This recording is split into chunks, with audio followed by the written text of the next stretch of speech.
Bienvenue dans la dernière heure de l'émission Maurice c'est la nuit du mardi 17 décembre 2024. Tu entendras Nicolas de Wavre, Catherine d'Arcachon, Thibaut de Paris, Sofiane de Vincennes et Joey d'Orléans. Autant te prévenir, cette émission est placée sous le signe des amours diverses.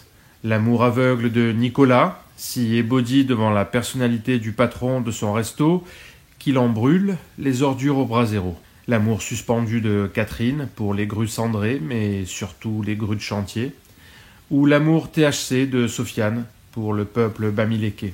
L'amour contrarié de Thibaut pour une stambouliote évanescente. Et l'amour chaste de Joey pour une senior psychogénéalogiste à qui il dit vous. Sentimental écoute. La direction de Maurice Radio Libre vous informe que ce programme est réservé aux adultes. Il est porté à l'attention de tous et toutes que l'émission est réalisée en direct et que certains propos pourraient choquer les esprits les plus sensibles.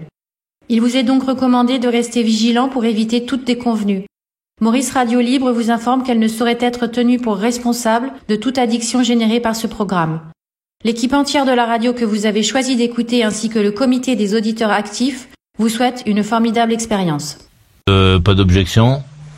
Merci. Non. Bon, ça va pas être facile, hein, parce que c'est les Belges, on a l'impression qu'on les comprend parce qu'ils parlent une langue qui est très proche de la nôtre, mais leur construction de phrases ne mène pas aux mêmes conclusions. Alors il faut faire très très attention à ce qui est dit, et il ne faut pas hésiter à demander des précisions et à faire répéter, surtout. Oui. Alors, alors donc finalement le restaurant n'ouvre pas. Jeudi. Il ouvre jeudi. Mais quel jeudi? Le jeudi dans 2 jours pour nous aujourd'hui, on est mardi, en gros quoi. Demain c'est mercredi et après-demain c'est jeudi. Eh oui. Est-ce que vous c'est pareil? Est-ce que vous allez ouvrir ce jeudi-là, celui qui est là ou? On n'a pas de décalage horaire au niveau des dates, D'accord. donc effectivement on ouvre le même jeudi que chez vous, quoi. Donc là c'est ce jeudi-là qu'il va y avoir ceux qui avaient été rejetés, je sais plus quand, hier ou avant-hier. Je sais même pas s'il y a des réservations jeudi quand on va ouvrir. Mais les 8, on leur fait pas bouffer non plus, parce que là ça faisait au moins 10 personnes. Non, ils ont réussi à foutre. Ah on annule tout. Tout le monde a été... C'est pas parce qu'il a envoyé le mail de résiliation, par contre, donc je sais pas comment ça s'est passé. Le boss a dit, je m'en suis occupé, c'est bon, voilà. Et ça ne va pas poser de problème d'organisation quand même d'avoir ce monsieur qui lui peut recevoir des annulations quand toi tu penses que les gens vont venir manger, parce que qui communique avec le chef en fait, c'est lui ou c'est toi ou c'est vous deux? Non, c'est lui, c'est-à-dire c'est lui qui fait le lien entre le chef et les fournisseurs. Moi, je m'occupe du reste, en fait, de la piétaille. Je m'occupe de l'organisation, mais c'est-à-dire si moi je suis pas là, la cave elle est pas en ordre, les tables elles sont pas dressées. Ça vous travaille beaucoup le rangement de la cave, hein, j'ai l'impression.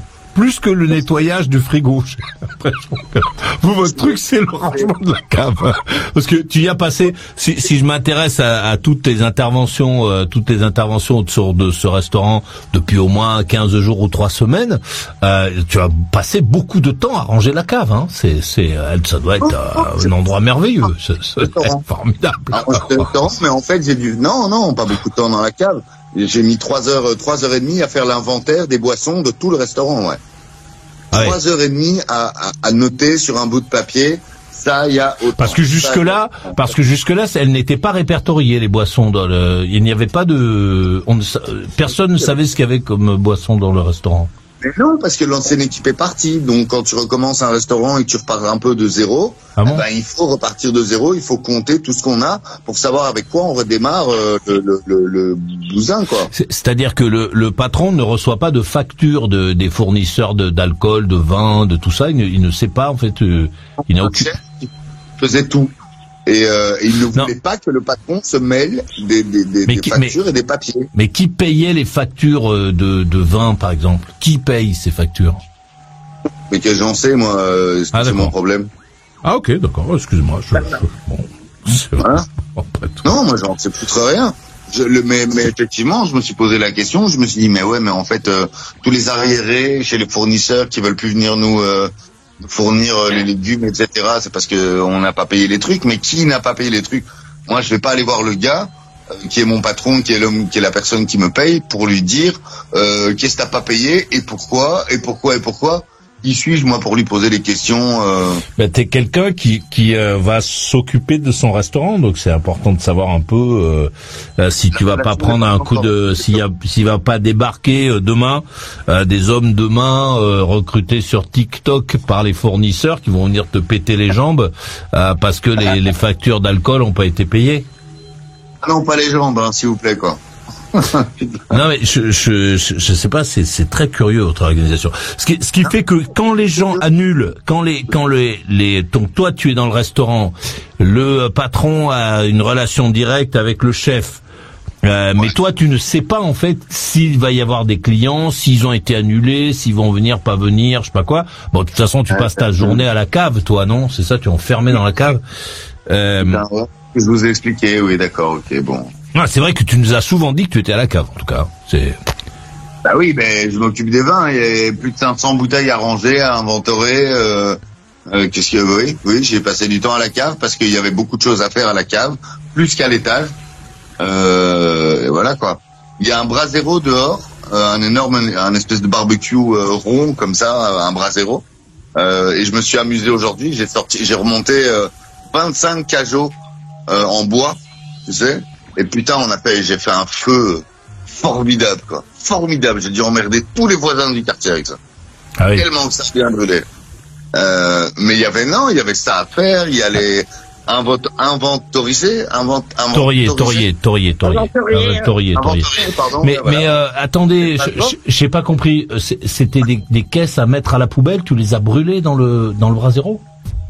Non, c'était pas des caisses à mettre à la poubelle, c'est pas des trucs qui se font enlever par la commune, c'est vraiment des cajots en bois très très fin comme ça. Ça, et c'est des trucs qui dataient de l'ancien patron et qui traînaient dans cette cave en fait depuis 15 mois et il fallait foutre en l'air et on n'allait pas les faire enlever par la commune, ça coûte du pognon.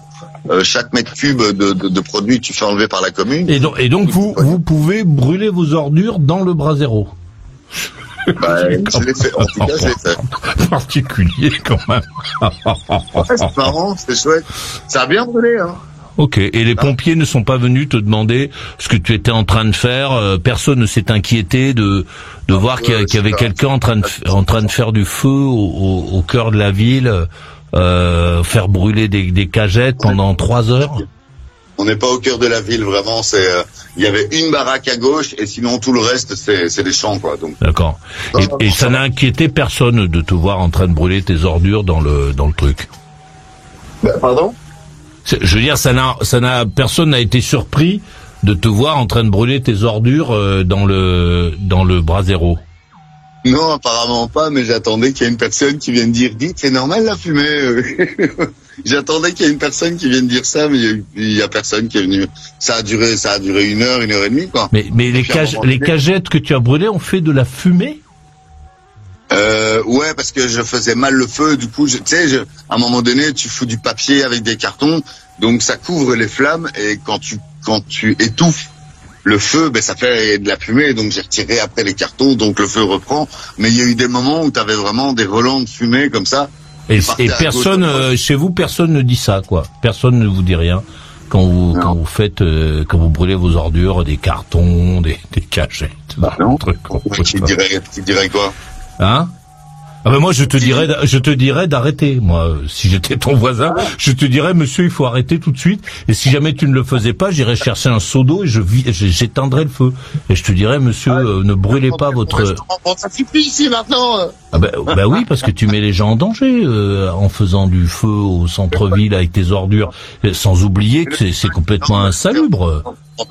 C'est insalubre. Enfin bon, moi, si j'étais ton voisin, en tout cas, je te dis, je serais venu éteindre le feu. Je t'aurais dit, monsieur, vous pouvez pas faire ça, là. C'est insupportable. Il y a de la fumée. Voilà. Ne faites pas ça. Appelez je sais pas quoi, les gens qui s'occupent de récupérer votre cagette et vos cartons, vous mettez dans votre bagnole et allez brûler dans votre jardin. Mais ne le faites pas là. Pas de bagnole, putain, j'ai un prêt permis de 15 jours. Votre papa, votre maman, enfin je sais pas quoi. Alors, en tout cas, ne brûlez pas vos cartons dans le quartier, monsieur. Voilà.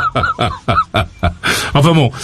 Et donc, qu'est-ce que tu as fait aujourd'hui? Donc, tu as bougé les bouteilles, t'as mis des petites étiquettes pour bien ranger les trucs dedans.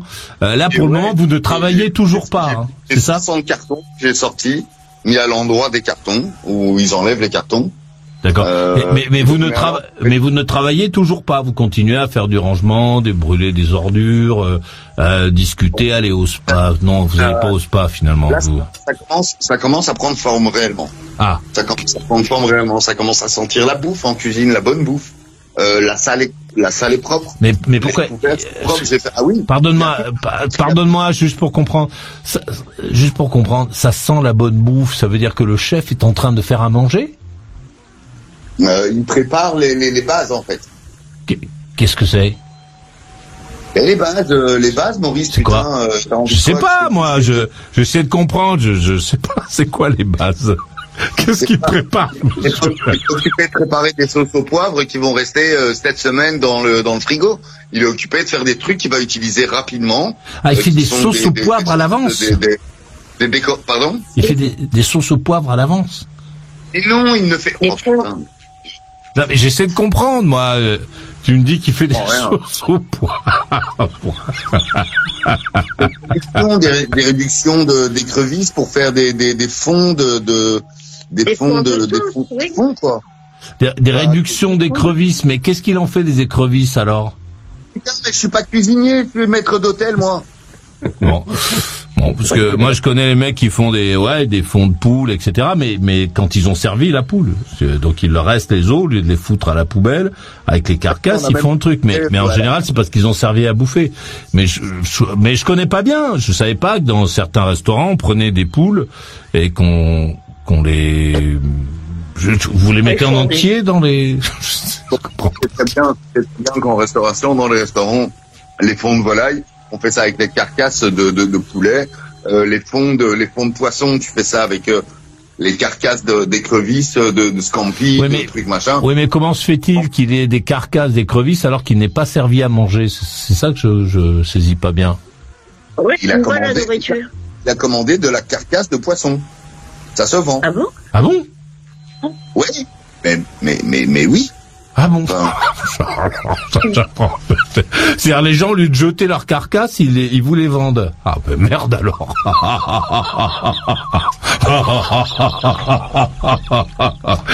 Et vous les achetez à l'avance et vous faites des... et on peut valoriser nos assiettes ou pas avec vous? Si on t'envoie un petit sachet quand on a mangé. Parce que moi j'ai mangé du poisson, j'ai mangé du bar cette semaine. Peut-être qu'en courant, je peux réussir à retrouver le sac dans la poubelle.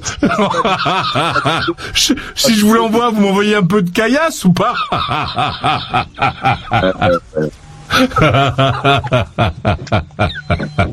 Arrête Maurice, sinon je vais raccrocher, je vais être interdit. Eh ouais, c'est toi qui seras interdit. Ouais, c'est formidable ce restaurant. Alors donc il a attaqué la cuisine. Vous savez pas encore quand est-ce qui va venir bouffer, mais ça sent déjà la bonne bouffe. J'ai expliqué, j'ai pas dit ça au patron, mais j'ai expliqué au chef que je participais de temps en temps à une radio libre sur Internet. Formidable. Et j'en avais parlé hier et que le gars qui anime, donc toi Maurice, le gars qui anime l'émission, m'avait dit donc si moi j'appelle demain pour réserver une table après-demain et que je te demande quel est le lunch, tu sais pas me dire c'est quoi. Et je t'ai répondu ben non, je sais pas. Et il a fait ben non, mais moi je sais pas non plus. C'est pas un petit peu un baltringue un peu ton patron quand même. T'as pas l'impression? Parce que là, on sait toujours pas. C'est pas méchant, c'est pas contre toi, certainement pas. Je trouve ça méchant parce que le gars a le cœur sur la main. Bah oui, il a le cœur sur la main, il reste dormir, c'est toi qui bosses. Il a vendu 500 balles. J'ai l'impression, c'est pas méchant, j'ai l'impression qu'il gère rien du tout. Non, par contre, c'est pas un gérant normalement. C'est pour ça que je dis. quand c'était l'ancien chef et l'ancienne serveuse, en fait, c'est eux qui tenaient le restaurant et lui n'avait pas. Mais c'est pas il n'avait pas de mot à dire parce qu'il n'avait pas de mot à dire, c'est qu'il n'avait pas de mot à dire parce qu'il en fait il sait pas gérer. Il est gestionnaire. En plus les deux là, ils étaient ensemble, ils avaient pris la main et ils faisaient leur commandant. C'était cancérigéné depuis le départ. Là maintenant, voilà. Et moi, on est occupé de remonter le truc. Ça va marcher. Et prout à vous tous quoi. Si ça... Maurice Radio Libre est la seule radio qui t'offre la possibilité de participer concrètement à cette formidable aventure. Le comité des auditeurs actifs a été créé pour ça. Pour toi qui n'as pas l'âme d'un auditeur passif. Rejoins-nous et sois fier et heureux de hisser haut les couleurs de la radio que tu as choisi d'écouter. Tu seras de ceux qui font, qui aident et participent. Alors viens. Konbanwa, Kawasaki yori Frédéric de gozaimasu. Frédéric, 50 ans, Kawasaki. Céline a eu la gentillesse de m'inscrire au comité des auditeurs actifs et depuis je donne à l'occasion un petit coup de main sur les résumés d'épisodes. Longue vie à Maurice Radio Libre. Maurice, banzai! Maurice Radio Libre, la radio carrément rock, la radio carrément libre. Nous sommes le 17 décembre et nous fêtons les Gaëls. 1883, naissance de Jules-Auguste César Murer, dit... Ah voilà, tu l'as vu retourner la pomponnette? Dis... Garce, salope, ordure. C'est maintenant que tu reviens, hein? Et le pauvre pompon dit, il s'est fait un mauvais sang de pêche depuis hier. Rému, acteur français. 1937, naissance d'Art Neville, chanteur, auteur-compositeur et claviériste américain, membre des Neville Brothers. 1955, Carl Perkins écrit moins de 48 heures plus tard, il l'enregistre à Memphis dans le Tennessee. 1962, naissance de Christophe Ondelat, journaliste, présentateur de radio et de télévision français et chanteur. 1987, décès de Marguerite Kleinwerk de Crayancourt, dite... Chose qu'on a lu, je ne sais pas si on le lit encore, mais on l'a lu jusqu'à ces dernières années dans les formules du mariage français à la mairie. Le mari a le droit de faire ramener sa femme par la police si elle quitte le domicile conjugal. En réalité, je me demande combien de maris l'ont fait. Marguerite Yourcenar, femme de lettres et académicienne française. 1994, mariage de Céline Dion avec René Angéli, de 30 ans son aîné. 2002, Henri Salvador fait son entrée au musée Grévin à Paris avec sa statue de cire.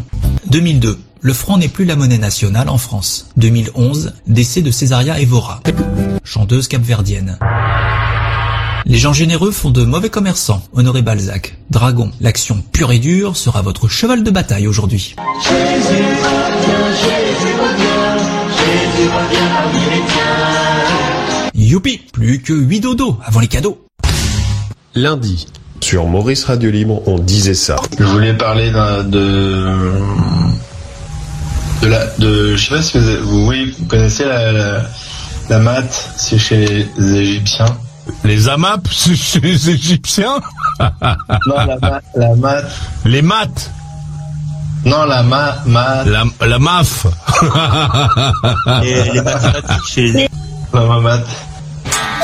Oui, mais ça c'était avant. Maurice Radio Libre, souvent copié, mais jamais égalé. Maintenant, nous sommes ensemble dans Maurice c'est la nuit. Tu connais les gourdes de Maurice Radio Libre? Ouais? Non, pas celles-là. Les vraies, des gourdes toutes neuves et qui vont tuer les méchantes bouteilles en plastique. Et parce que c'est bon de boire et qu'il faut boire au moins 1,5 litre par jour pour être bien. Pas l'alcool, car l'alcool, faut l'acheter mais pas le boire. Tu les as? Allez, viens dans la boutique, fais-toi plaisir tout en soutenant ta radio préférée. Allô, Maurice est toujours là. Il veut t'entendre, c'est sûr. Un message de toi. Allez, enregistre un fichier audio de moins d'1 minute et envoie-le à maurice@mauriceradiolibre.com. Et si t'es bon, tu t'entendras peut-être pendant l'émission. C'est le répondeur de Maurice Radio Libre.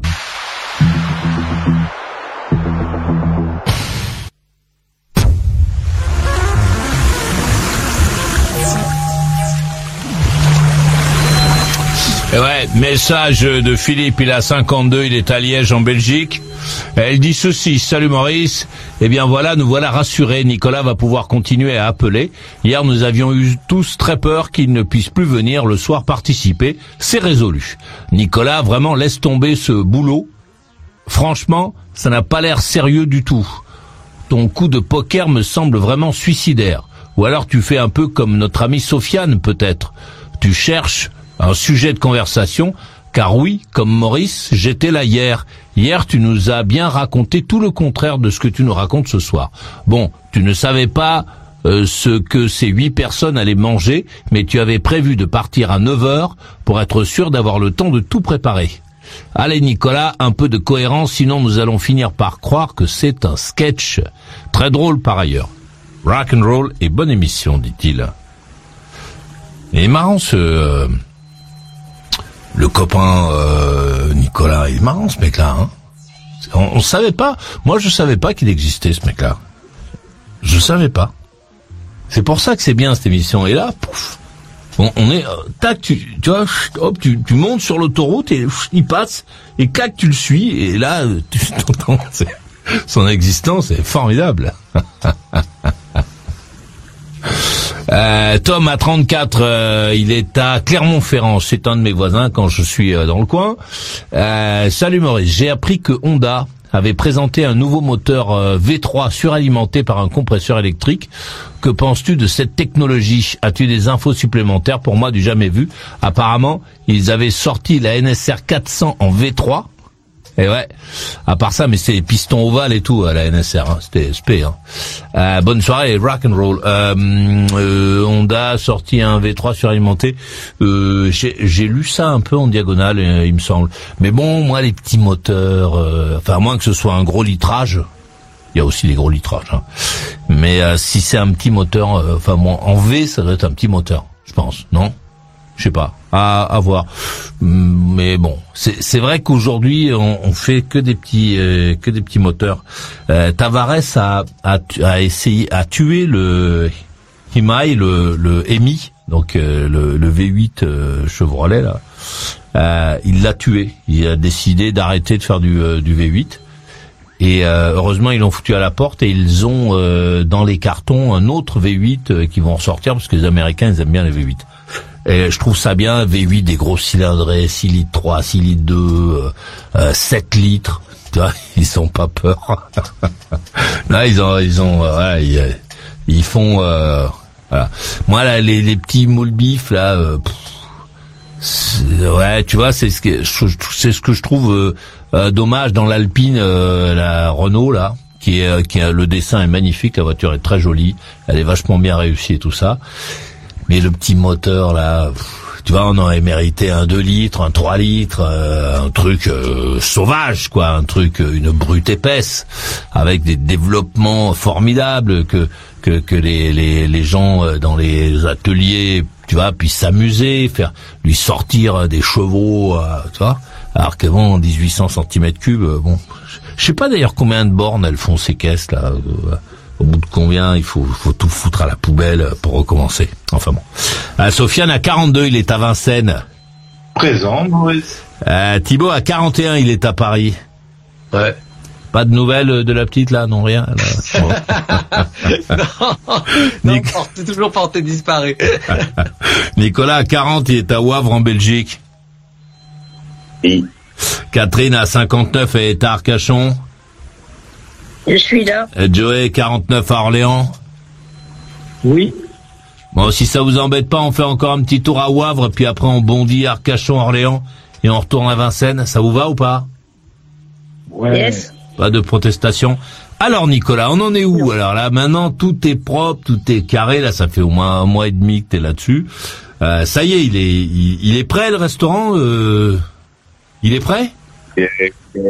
Il est quasiment prêt, ouais. Il faut encore que je fasse l'argenterie, les couverts, parce que les couverts sont en argent, donc on a des produits spéciaux.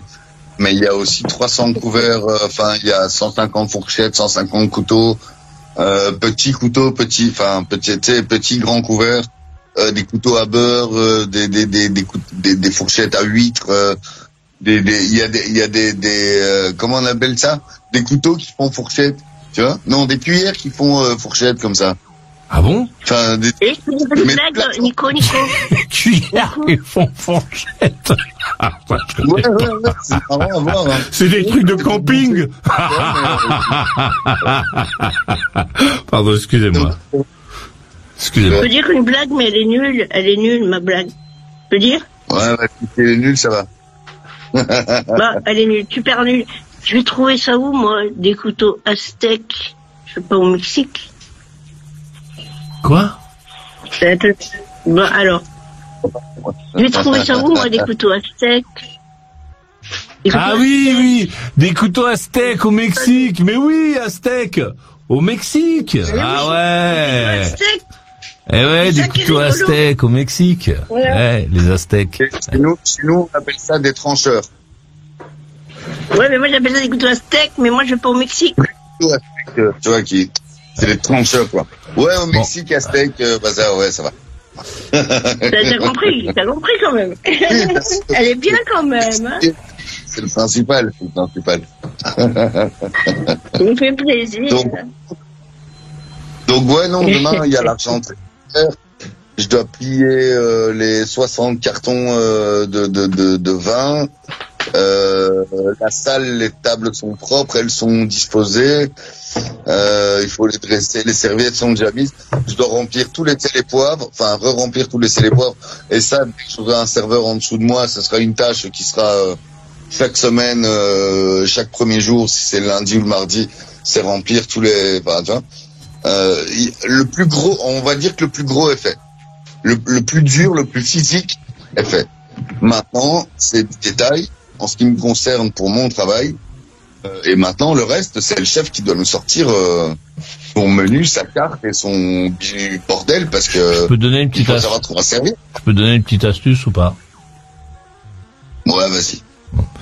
Les couverts en argent, tu les mets tous dans un grand faitout avec de l'eau et du vinaigre et ça va t'éviter de les passer tous à un. Bon, si je peux me permettre. Mais bon. C'est quoi un faitout? Un faitout, c'est un grand récipient, un grand récipient qu'on met sur le gaz, la plaque, une marmite, voilà. Non, il y a un produit spécial pour faire l'argenterie. Voilà, mais au lieu de Maurice, il a raison, c'est avec du. Au lieu de faire ça, tu mets tout dans de l'eau avec du vinaigre blanc, et voilà, tu les spécial, tu fais ça avec le produit spécial. Voilà. Mais moi, je te donne une astuce pour éviter que tu fasses les couverts un à un, les 150. L'argent, le vinaigre n'attaque pas. Non. Il enlève l'oxydation sur l'argent et ça permet de gagner du temps. Et en plus, tu ne mets pas de produits nocifs, de produits que les gens ne doivent pas ingérer sur les couverts. Ce n'est pas toxique. C'est pas toxique. Je mets quoi? Un tiers de vinaigre, 2 tiers d'eau chaude et comme ça. Voilà, tu mets tout ça à bouillir. Tu les mets. Ça va enlever tout le.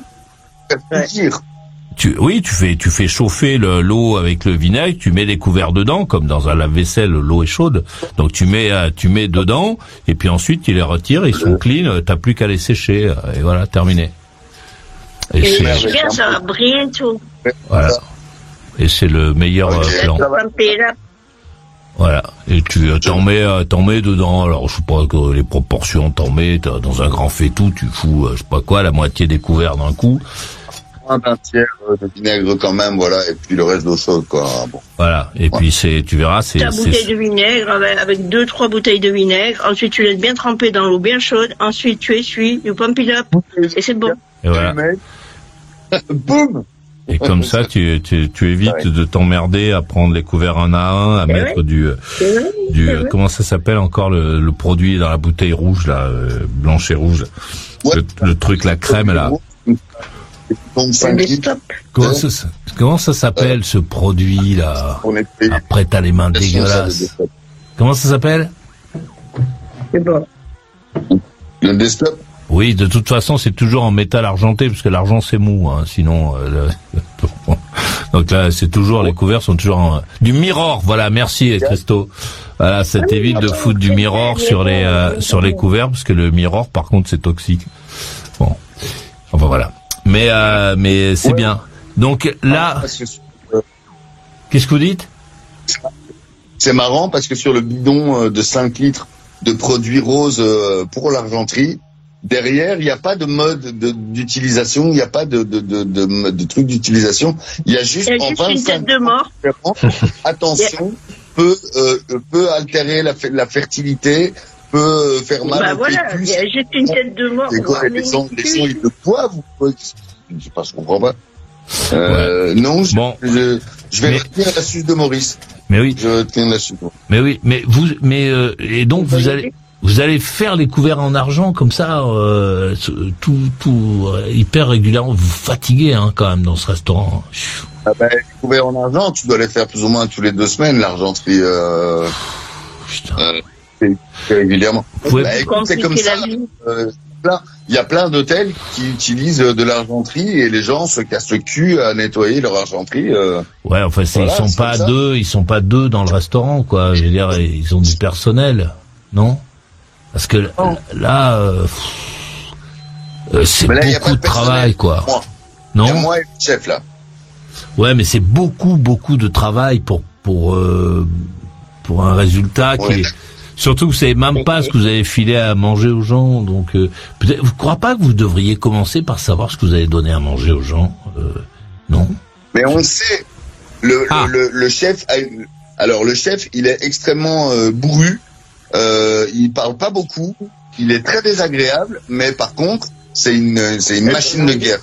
Il y a toujours un truc qui est en C'est une machine de guerre, mais il est pas branché pour le moment puisqu'il travaille pas. Il a pas mis la prise. Non mais une machine de guerre quand il aura fait à bouffer, non?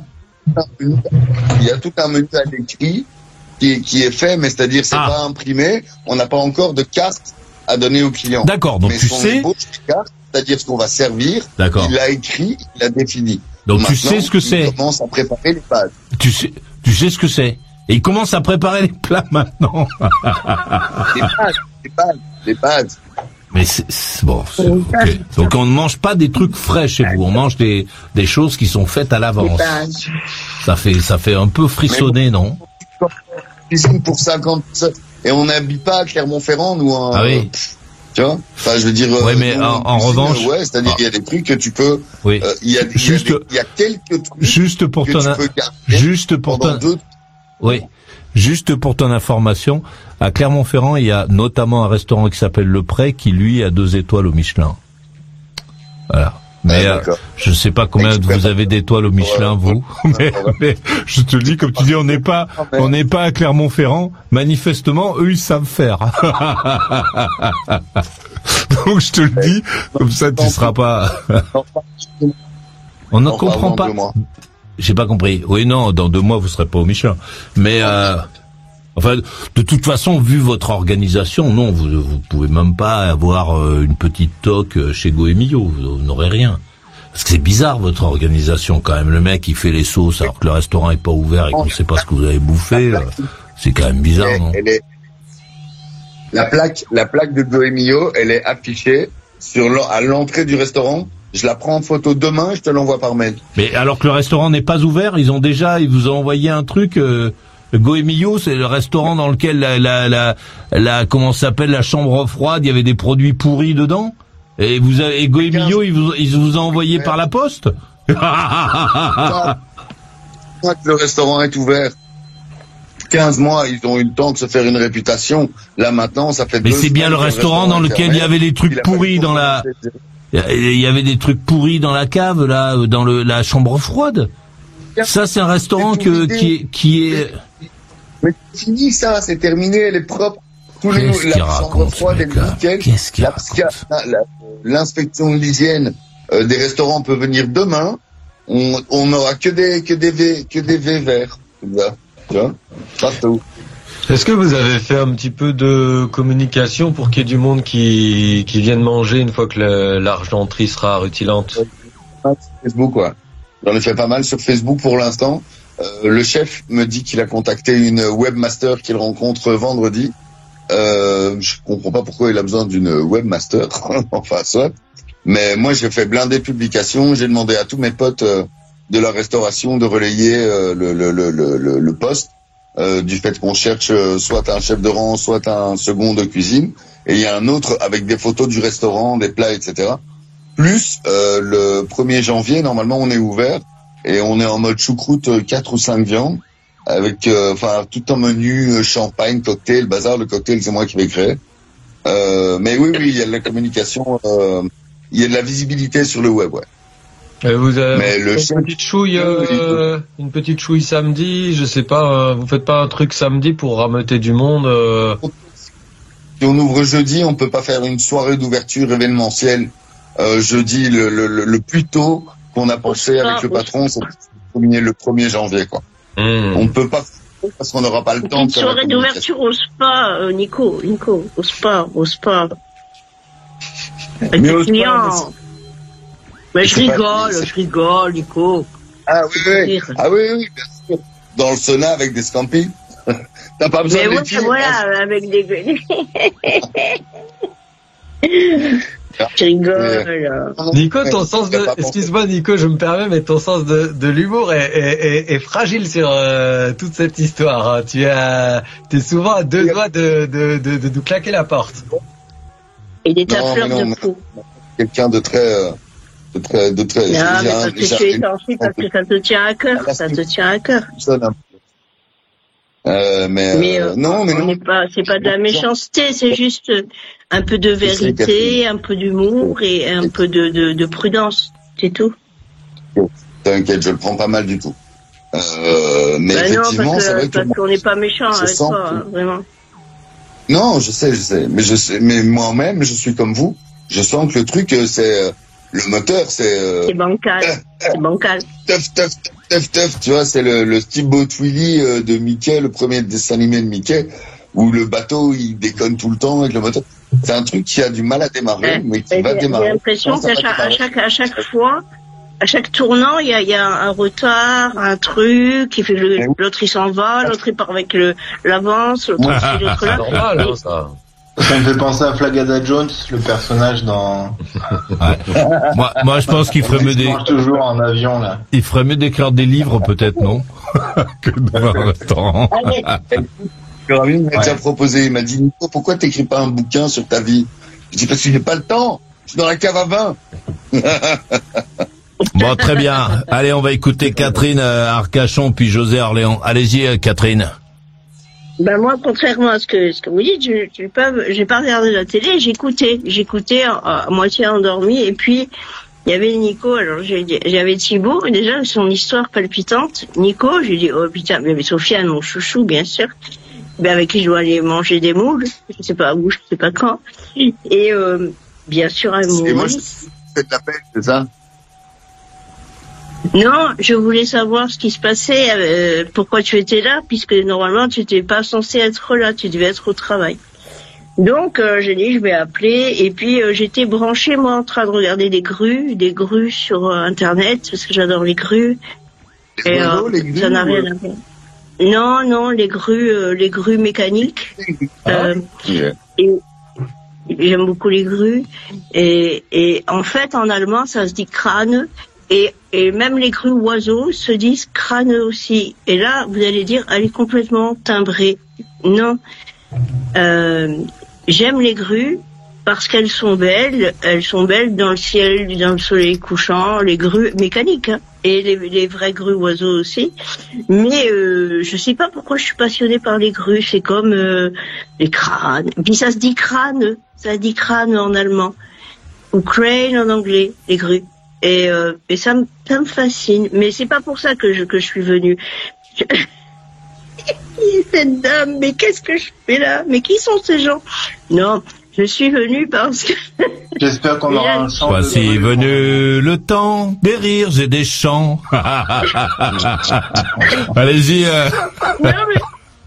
Alors il y avait Thibaut, son histoire, et puis surtout, mais vous avez... C'est Maurice comme d'habitude qui m'a attiré parce que j'ai bien j'ai ressenti que Maurice était déçu. Maurice était déçu par la fin prévisible, la fin possible là de l'histoire d'amour. Ah non, il m'a. J'ai bien vu qu'il était. Contre-pied. Il était romantique. Ouais, il a fait un contre-pied magnifique. Il a été très bon en suspense. Il a fait un passement de temps. J'ai retenu mes larmes.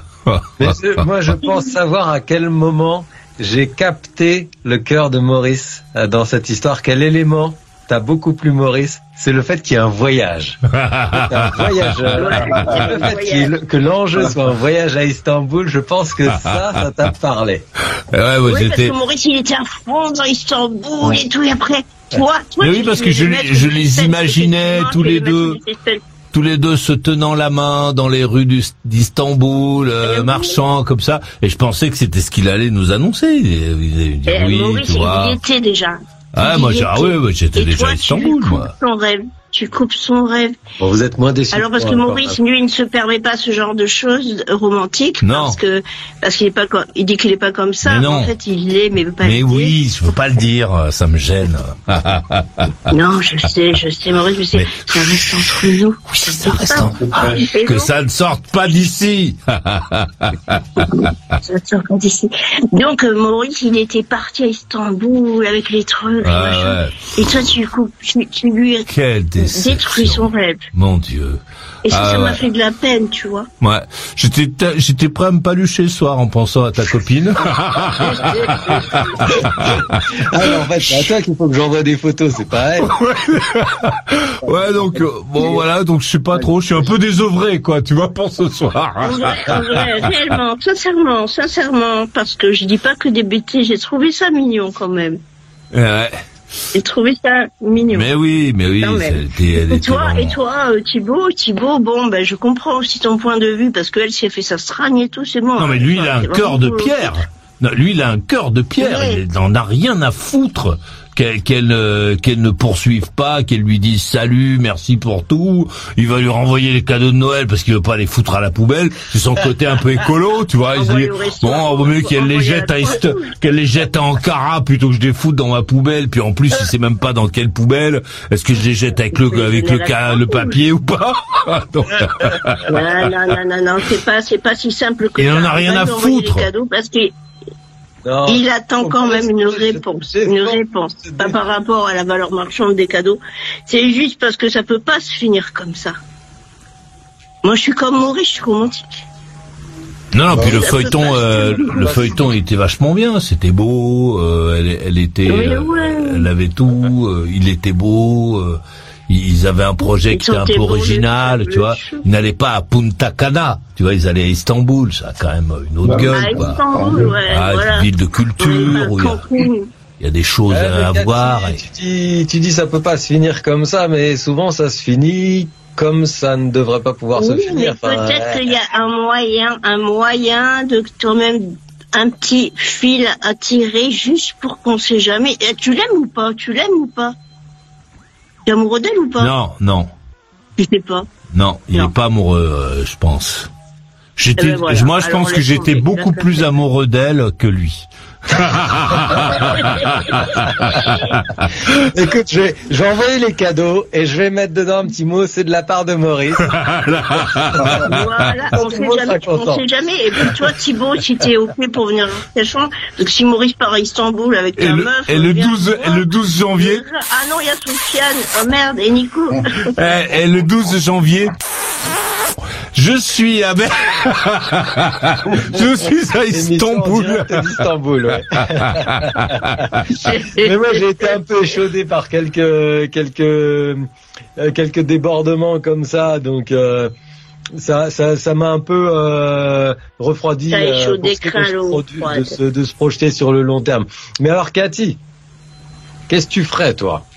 Moi, je pense envoyer des cadeaux et attendre que ça revienne, attendre qu'elle revienne. Alors, si j'étais à la place de toi ou de elle, parce que moi je peux prendre les deux places. Hein. De moi, elle, c'est le camp adverse. Si j'étais à ta place, je prendrais les cadeaux, je les enverrais à la Croix-Rouge. Je dirais, écoute, j'avais des cadeaux pour toi, j'ai préféré les donner à la Croix-Rouge, puisqu'apparemment... Salope, à la fin, il écrit. C'est notre histoire. Bim. Et voilà. Et après... De toute façon, j'aime pas les Turcs. Tu vois ta réaction, t'as pas envie de faire ça. Bah non, tu n'as pas envie de faire ça. Non, mais surtout à la Croix-Rouge. Alors maintenant, on est d'accord. T'as envie de lui envoyer les cadeaux et d'attendre sa réponse. On est d'accord. Bah, tu vois, je savais. Je m'en doutais. C'est pour ça que j'ai dit ça.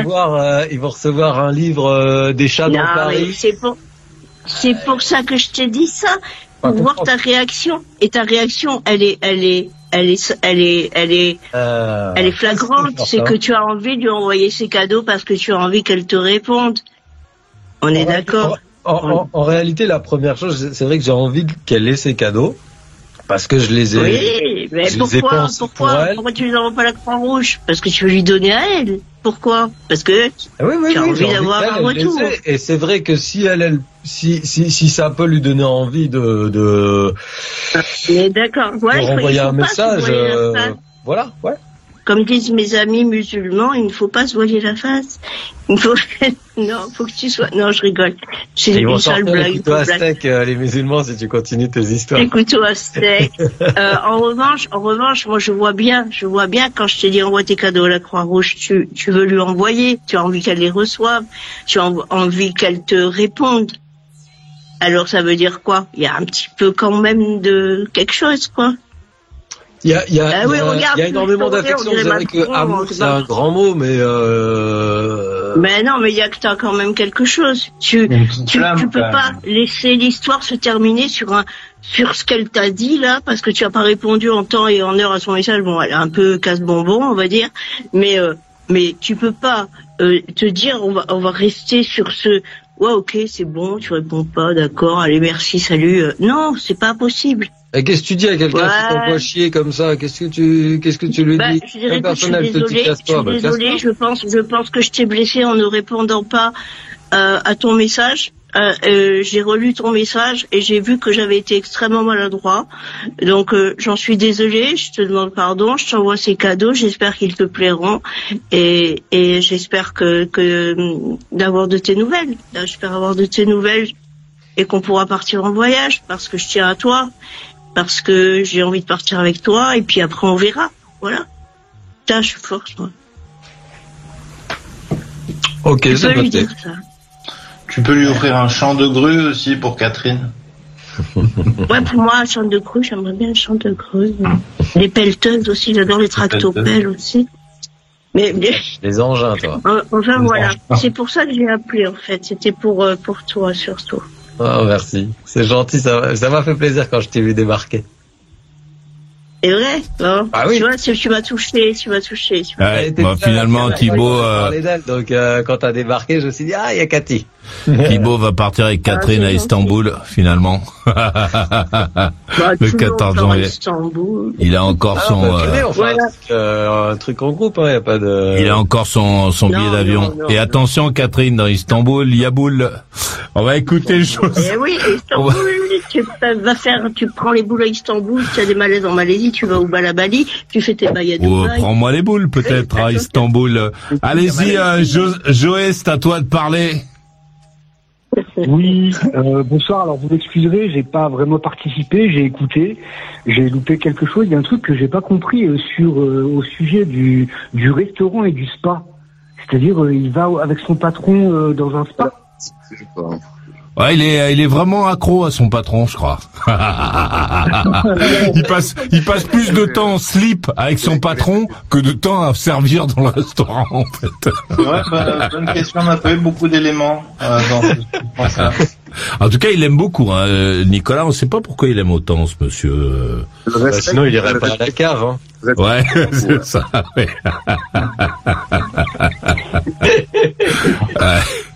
Pas mal. Quelle était ta question, Joey? Excuse-moi. Oui, je voulais savoir, est-ce que tu vas dans un spa avec ton patron? Non. Avec le cuisine. C'est ambigu, en fait. C'est un pas que je ne franchirai pas, tu vois. Non, j'ai été, en fait, le chef de cuisine qui est là maintenant chez nous au resto, travaillait dans la brasserie qui est à côté de l'hôtel, où j'allais avec mon ex-copine au spa. Ah, d'accord. Ok. Voilà. Putain. Ok. T'as compris, Maurice, ou pas, ou tu veux que je répète? Ouais, ça va. Voilà, je vous laisse continuer. Ok. Alors, moi, je voulais parler de psychogénéalogie, de masturbation et de pornographie. Ah, ben, ça tombe bien, Sofiane est là. Ok. Intéressé aussi. C'est vrai que ça m'intéresse. Et justement, tu as parlé de te palucher, Maurice, tout à l'heure, et je vais te prouver que la paluche, c'est pas bon. Ah, merde. La paluche, c'est pas bien, c'est pas gentil. Ah bon. C'est pas bon pour son corps. C'est pas gentil, c'est pas globe. Par rapport au spermatozoïde. Et en fait, pourquoi je veux parler de ces 3 sujets? Parce qu'en fait, il y a un lien dans ma vie avec ces 3 sujets. Pourquoi j'ai décidé d'arrêter la masturbation? Pourquoi j'ai décidé d'arrêter la pornographie? Et pourquoi j'ai décidé de ne pas croire à la... Ah non, ça c'est une fausse croyance, mais bon. Ah oui. Et d'ailleurs, vous savez pourquoi? Et tu sais pourquoi, Catherine? Pourquoi on dit que ça rend sourd?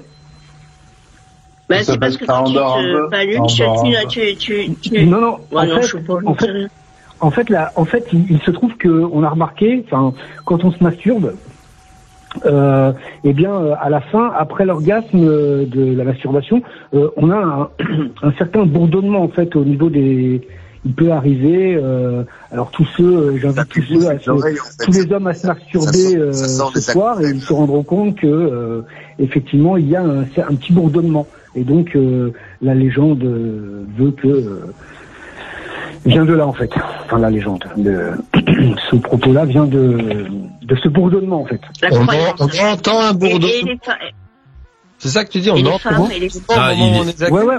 Lui, il a un bourdonnement quand il se masturbe, José. Ouais, t'as eu raison d'arrêter.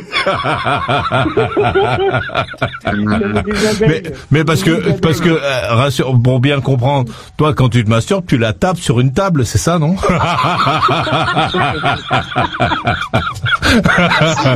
En fait, c'est la vibration des pieds de la table, ça, le bourdonnement.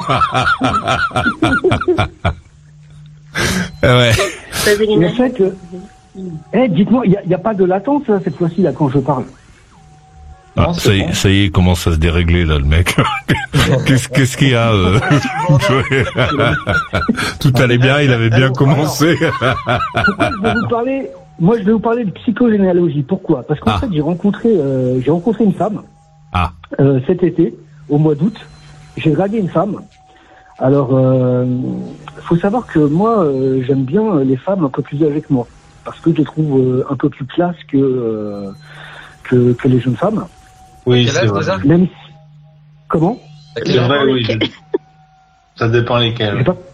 T'as quel âge? Moi, je trouve qu'elle... Il a 49 ans et elle a quel âge la fille? J'ai pas compris. Elle avait 67 ans. Ah ouais, quand même. 67 ans, ah oui, d'accord, une dame. Quoi. Ouais, mais elle était belle, hein, franchement, elle était une dame très belle, très classe, belle silhouette, magnifique.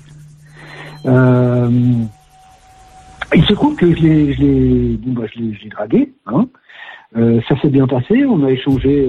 Attends, juste pour nous aider un petit peu à saisir la scène, comment est-ce qu'on drague une dame de 67 ans? Donc, comment tu peux nous décrire un peu, nous raconter un peu? Eh bien, bonjour ma petite dame, est-ce que je peux vous aider à traverser la route? C'est une blague.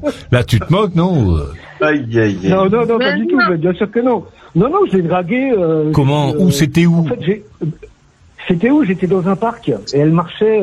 En fait, il y avait une grille entre elle et moi. J'étais tel un animal en cage et j'ai vu cette proie passer. Du coup, je l'ai interpellée. Et je lui ai dit, vous êtes magnifique, parce qu'elle avait un très bon style, et elle avait de l'élégance quand elle marchait. Alors, attends. Donc, elle était dans le parc, toi tu étais à l'extérieur du parc, tu l'as vue? J'étais dans le parc. T'étais dans le parc. Elle était à l'extérieur. Et tu l'as vue, tu l'as regardée, tu lui as dit, vous êtes magnifique. Oui, voilà. Alors, qu'est-ce qui s'est passé après?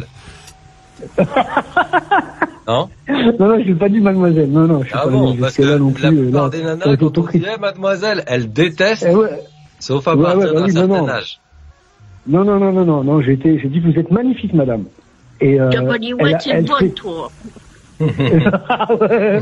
Mamie, viens voir. T'as un 06, mamie. Viens voir comme t'es bonne et tout, je te kiffe. Non, je rigole. Et en fait, je lui ai dit vous êtes magnifique, madame.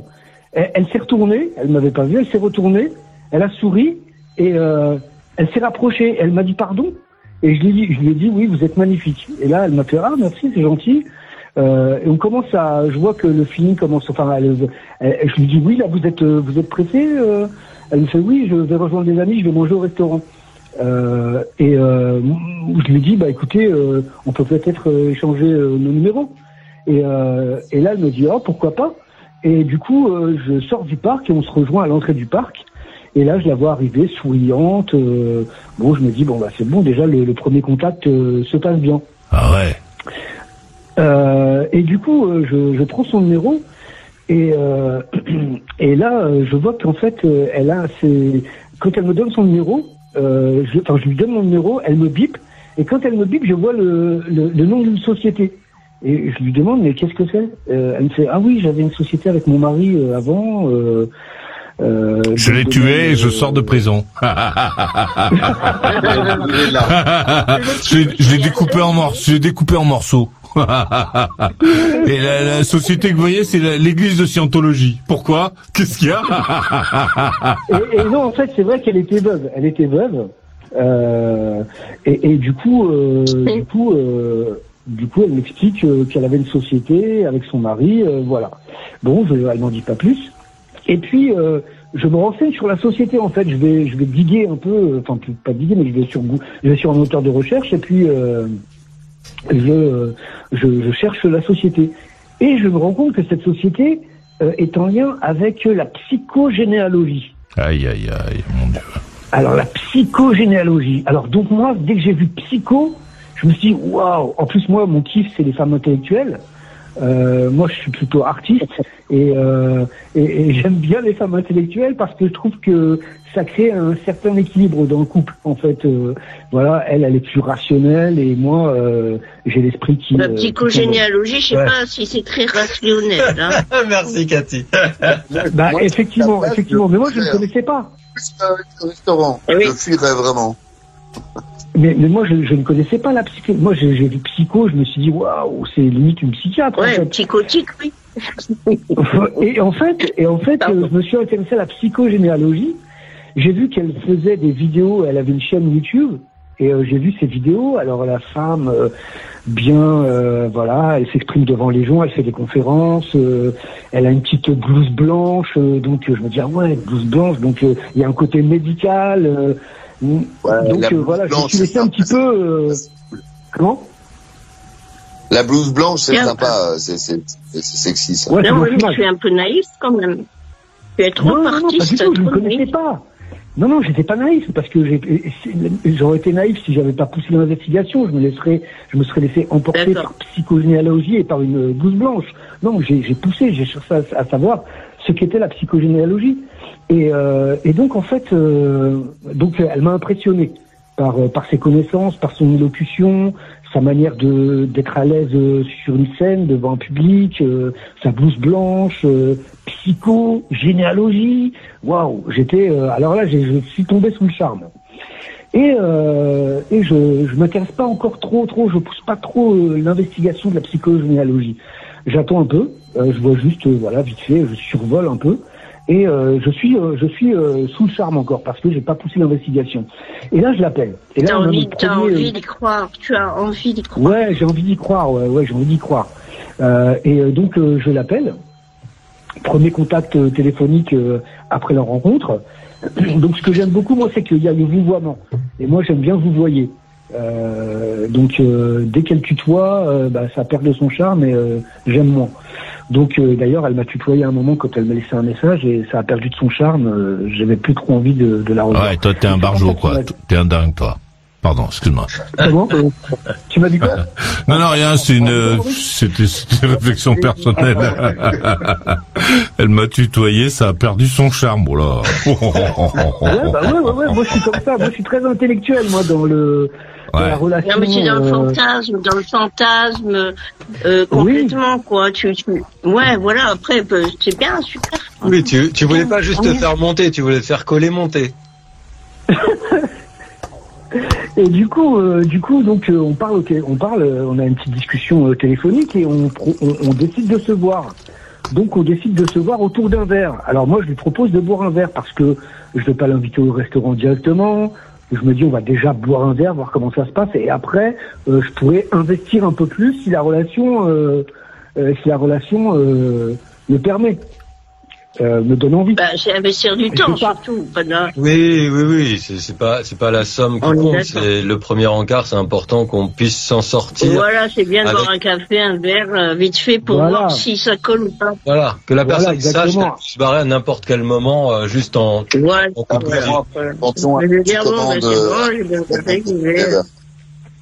Et donc on décide de boire un verre, et là, elle me dit, ah, mais je connais un petit restaurant.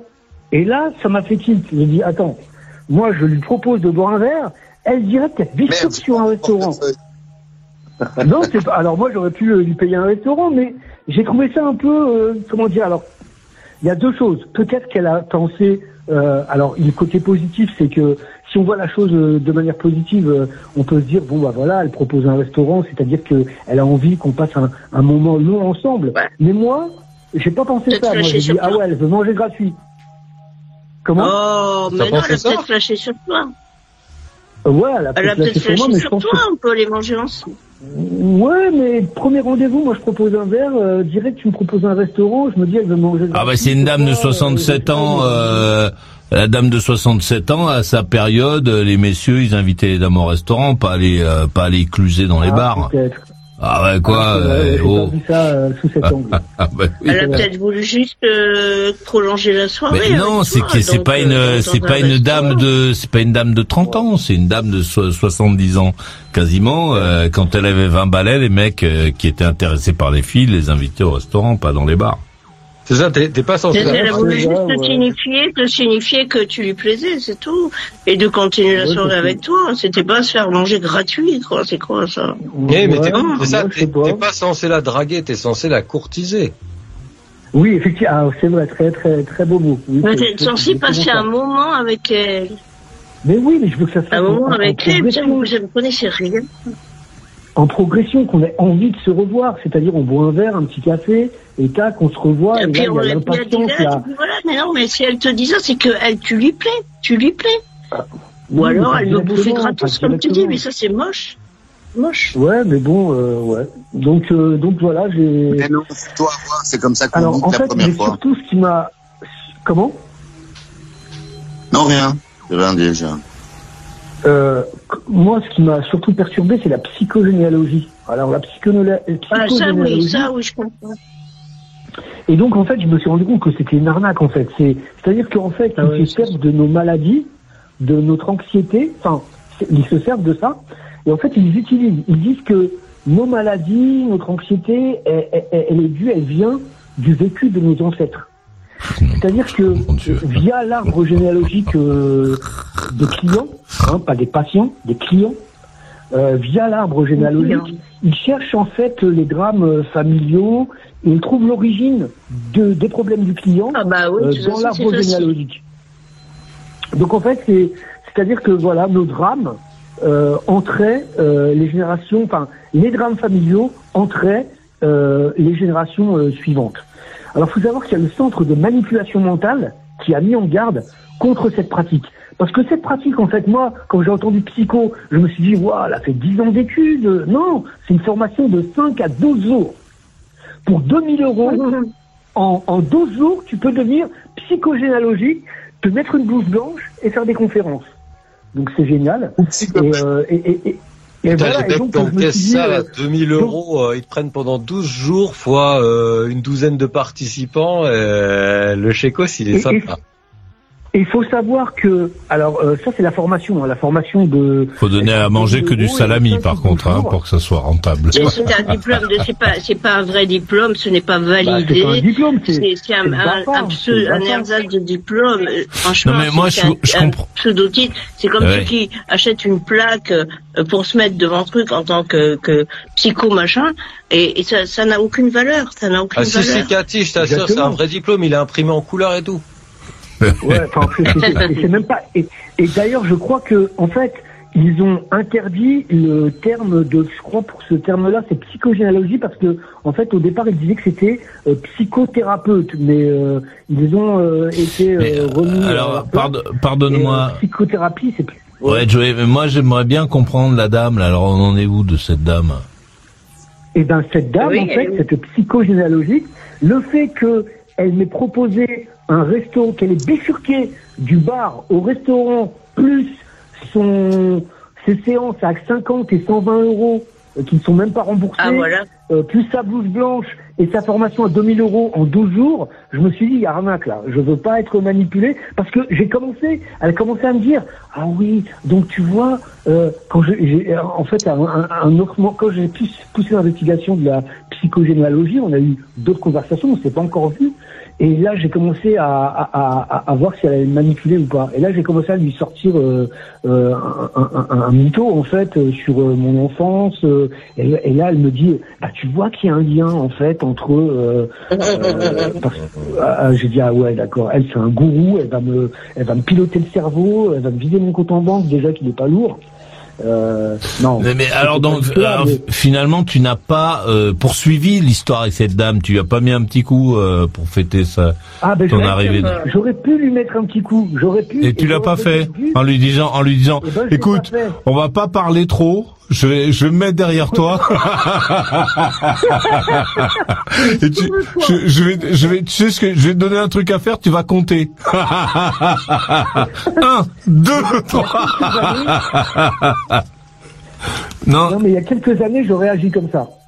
Mais pourquoi tu lui as pas proposé, vu que tu ne connaissais pas cette dame et que manifestement elle te plaisait, pourquoi est-ce que tu ne lui as pas proposé une partie de sexe? Tu lui as pas dit, bon, moi la psychologie et tout ça, la blouse blanche, ça m'intéresse pas, par contre je veux bien une petite fellation, si c'est jouable. Ouais, bah oui, mais parce que moi j'ai vécu une relation pendant 1 an avec une fille que je n'aimais pas. Et c'est la première fois que je vivais une relation avec une fille que je n'aimais pas. Et j'ai trouvé que j'avais sali mon âme. Qu'est-ce que ça veut dire ça? Attends, là on a besoin de revenir en arrière. Là, qu'est-ce que c'est cette histoire de fille que tu n'aimais pas? Tu l'as rencontrée où celle-là? Ah, celle-là je l'ai rencontrée en ville, je l'ai draguée comme ça en ville. T'as sali ton âme, c'est ça que t'as dit? C'est juste que je l'avais trouvée à mon goût physiquement et voilà. Et en fait après je me suis rendu compte au cours de la relation que je ressentais rien en fait, et que elle était un peu accro.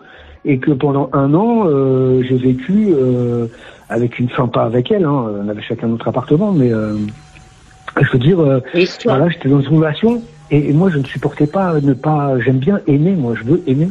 Attends, mais attends, je comprends pas. Donc tu n'aimais pas cette fille, mais c'était quoi votre relation en fait? Vous faisiez que du cul, quoi. Ouais, voilà, ouais, on sortait pas. Elle voulait aller au ciné. On faisait aucune activité si ce n'était le sexe en fait. Et elle voulait au ciné, c'est toi qui voulais pas y aller? Pas avec elle.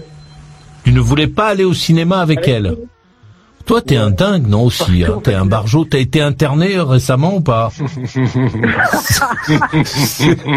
Pourquoi tu voulais pas aller au cinéma? Qu'est-ce qui s'est passé avec le cinéma? Rien du tout, mais que ce soit le cinéma, le restaurant ou aller à Disneyland, c'était pas mon kiff de faire un truc avec elle hors le sexe. Mais non, mais aller à Disneyland, si toi et moi on va à Disneyland ensemble, on passe la journée ensemble. Mais si on va au cinéma, on regarde le film, c'est juste que t'es assis à côté. Oui. Donc c'est pas très invasif comme activité. C'est bizarre. Ouais, mais ce qu'il y a, moi je suis bizarre, mais toi c'est but. Non, mais pour dire vrai, c'est que physiquement, je la trouvais pas en cohérence avec moi, et même mentalement, je la trouvais pas en cohérence avec moi. Tu l'as trouvée en cohérence. Ouais, apparemment tu l'as trouvée pour la turlute, elle était bien. Pour tout le reste, ça allait. Et du coup. J'ai eu, mais malgré tout, ça m'est arrivé d'avoir des plans cul juste comme ça. Voilà, ça m'est arrivé. Mais il y avait une petite étincelle quand même, tu vois. Voyez-vous, je vais dire, je vais tous vous. Et là, il n'y avait pas d'étincelle. Non, avec elle, il n'y avait pas d'étincelle. Il n'y avait pas d'étincelle. Et alors, ça a sali ton âme. C'est ça que tu as dit. Ouais, voilà, voilà, exactement ça. Et moi, je rêve d'une relation à la Alexandre Jardin dans Fanfan. Hein, oh là là, ouais, d'accord, ok, ouais, tu as un romantique puissance 1000. Bientôt, là. C'est-à-dire que, voilà, il n'y a pas de... Autant toi tu dis que tu ne l'aimais pas, mais qu'est-ce qu'elle ressentait, elle, pour toi, par contre? Elle m'aimait. Quand je voulais un repas, je lui disais, tiens, je peux manger une sauce au nori. Elle était folle amoureuse et toi, tu l'as manipulée, donc c'est pour ça que tu penses. Malheureusement, il y a eu un moment où je l'ai manipulée, ouais. J'en ai profité. Tu as lu L'île des Gauchers d'Alexandre Jardin? Tu l'as lu? L'île des Gauchers. Alors, non, je l'ai pas lu celui-ci. Il est bien? D'accord, pour savoir. Ouais, ça te plairait. Il t'enlève un peu. Et moi, ce que j'aimais bien dans Fanfan, c'est cette idée de ne pas concrétiser la chose, d'être toujours dans la séduction, ça c'est un rêve de monter l'escalier, c'est banal aussi. Hein. Voilà. C'est très banal tout ça. C'est très banal. Tout le monde veut ça. Tout le monde veut monter l'escalier. Et puis après, il y a la routine, les chaussettes, le ci, le là qui s'installe. Et on voudrait rester toujours dans ce désir. Mais si on veut concrétiser ce désir, malheureusement, il y a autre chose qui vient. C'est pour ça que les gens habitent ensemble, ils font des enfants, parce que la relation devient une autre relation. Toi, tu es romantique, tu as envie de toujours le début, de monter l'escalier, de toujours être dans le désir. Voilà. Exactement. Mais moi, ça, je comprends très bien. Mais il faut savoir que si tu aimes vraiment quelqu'un, il va falloir passer outre ça et aller un peu plus loin et accepter la réalité. Parce que ça, c'est pas la réalité. C'est le fantasme de la personne. De la relation, c'est vrai. Mais en même temps, moi, la réalité, ça me fait peur. J'aime pas une relation. Je peux pas être en couple avec une femme, avoir des enfants. J'aime beaucoup les enfants, mais je veux dire une vie quotidienne comme ça. Quand j'entends les divorces, des gens qui divorcent, des relations fades. Par exemple, le côté libertin du truc et tu baisses qui t'as envie quand t'as envie. Il y a des nanas qui sont comme ça, il y a des mecs qui sont comme ça. Il faut pas avoir honte de ça. Non, c'est pas nécessairement un côté libertin. Non, pas du tout. Quand tu décris, Cathy, quand tu dis à un moment il faut arriver à la réalité, j'ai l'impression que partager sa vaisselle sale, c'est une concrétisation de l'amour. Pour moi, ça n'a que peu d'intérêt. Habiter ensemble, ça n'a que très très peu d'intérêt. Ça a surtout des mais moi je suis complètement d'accord, parce que moi déjà je veux plus de chéri, mais si j'en ai un, il habitera pas avec moi, hein, on n'habitera pas ensemble. Hein. Je préfère te le dire. Moi je te le dis. C'est une concrétisation de l'amour quand même. Chacun chez soi et puis c'est tout. Non, ça viendra, Cathy. Je rigole. Non, mais c'est vrai que moi je veux voir les garçons que pour le plaisir et pas et puis même j'ai pas de temps beaucoup à leur consacrer, mais aller voir pour le plaisir, oui, ça oui, pourquoi pas, ça peut revenir, mais sinon j'ai pas envie de partager chez moi mon chat, tout ça. J'ai juste envie de voir des garçons pour qu'on s'amuse, voilà, qu'on s'amuse bien.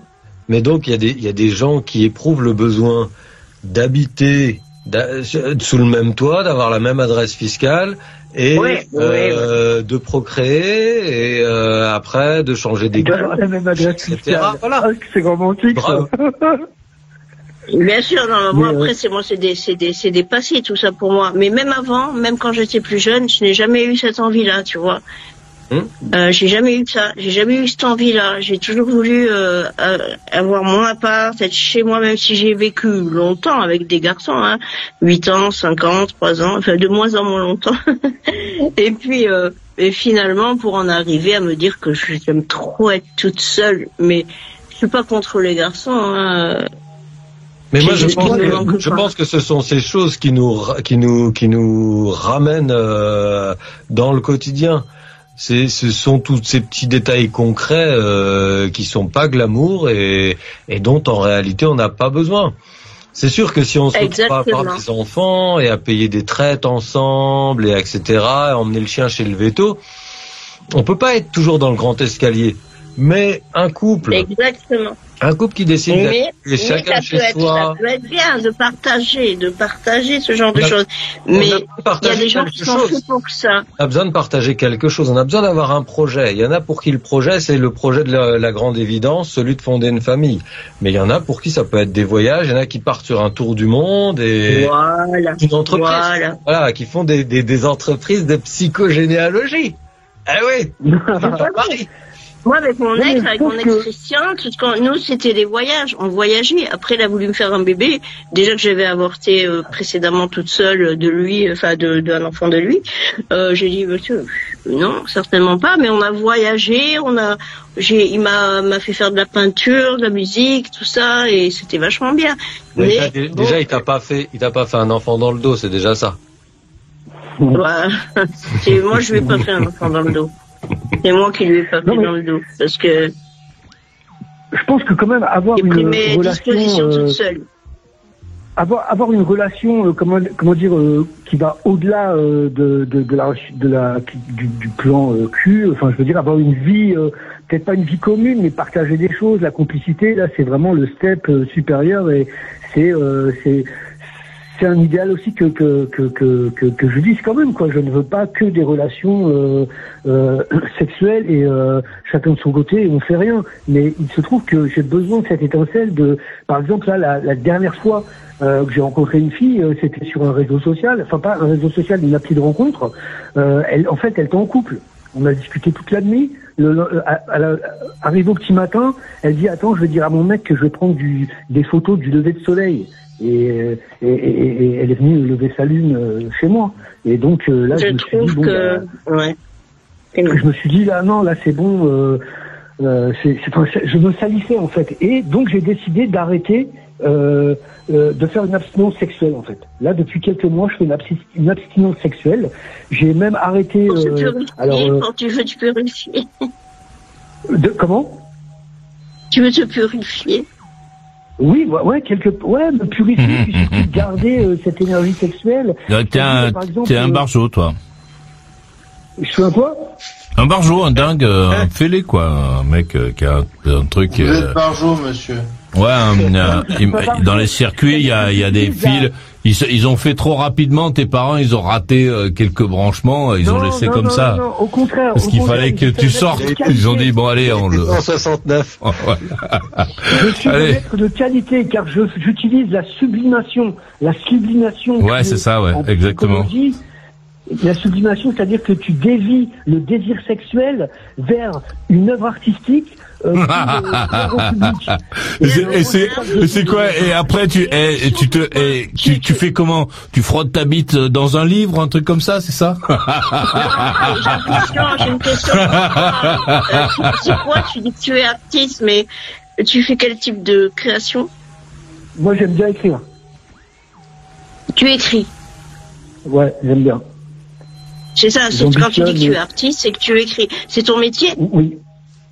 C'est pas mon métier, mais je travaille sur des projets. J'ai déjà, réalisé des choses. J'ai fait j'ai écrit des articles, des livres non pas encore. Ça c'est en projet, c'est en cours d'élaboration. J'élabore des projets dans l'écriture, mais là pour l'instant, je me concentre sur des petits articles que j'écris. Pour un genre de blog en fait et puis oui, sur internet, d'accord. Voilà, et pour l'instant en fait mon but c'est de en fait moi j'étais dans la musique avant. J'ai même créé un petit fanzine où j'ai pu interviewer des gens comme Rost qui est un ancien rappeur. Tu faisais quoi comme tu jouais d'un instrument? Tu jouais d'un instrument? Moi, je jouais pas d'un instrument. Je veux pas trop préciser ce que je faisais, mais c'était plus dans l'écriture, dans le chant, voilà. Vous n'êtes pas beatmaker par hasard? Comment? Vous n'êtes pas beatmaker par hasard? J'ai pas compris. Beatmaker. Ah, beatmaker. Il y a un lien avec le beatmaking, mais moi, c'était pas le beatmaking. D'accord. Mais on peut dire que c'est un lien. Et du coup, j'ai fait un fanzine, j'ai pu interviewer des gens comme Rost qui est aujourd'hui chez TPMP avec Cyril Hanouna. J'ai rencontré des gens, qui m'ont apporté, qui m'ont donné envie de poursuivre cette voie-là et qui m'ont montré que la voie de l'écriture c'était et puis la vie aussi m'a montré que c'était quelque chose qui était bon pour moi. Et donc aujourd'hui, toute mon énergie sexuelle que j'ai, je veux plus toucher aux femmes pendant un certain moment. Shout out à tous mes moines, mais je ne serai pas un moine. C'est-à-dire que je veux garder mon énergie sexuelle, c'est-à-dire pas de porno. Alors le porno, c'est la pire des choses. Ça, j'ai vraiment arrêté depuis des mois et c'est la meilleure chose que j'ai pu faire de ma vie parce que vraiment, c'est une industrie horrible. Le porno, c'est horrible en fait. Ça me dégoûte. La masturbation. Le porno, c'est sale. Le porno, c'est pas bien. Ouais, c'est pas joli. C'est pas gentil. Mais quand même, vous ne voulez pas honorer une femme de votre corps. Ça veut rien dire. Mais non, mais il faut pas que tu passes de tout à rien, toi. Non.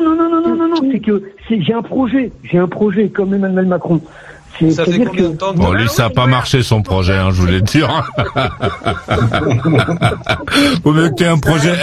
Je te recommande d'avoir plutôt un projet comme Bernard Arnault, ça marche mieux.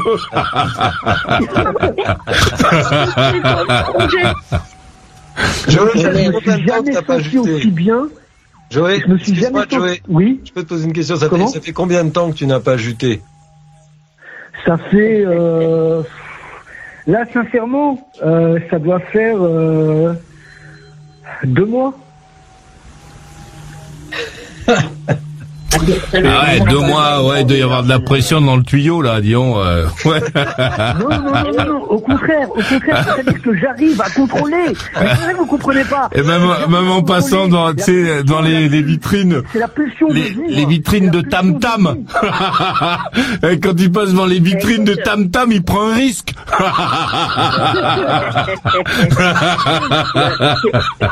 C'est pas pour critiquer, mais tu es un garçon, moi je suis une fille. Je suis pas comme eux là qui se moquent de toi, mais quand même, il faut savoir que à un moment donné, c'est normal d'avoir du plaisir sexuel. C'est pas ça qui va te rendre ton intellect plus profond, plus le fait de manquer de plaisir sexuel. C'est pas ça qui va te rendre plus artistique, plus créatif. Eh bien, si, moi j'en suis convaincu parce que je vis l'expérience et surtout je reformate mon cerveau. Je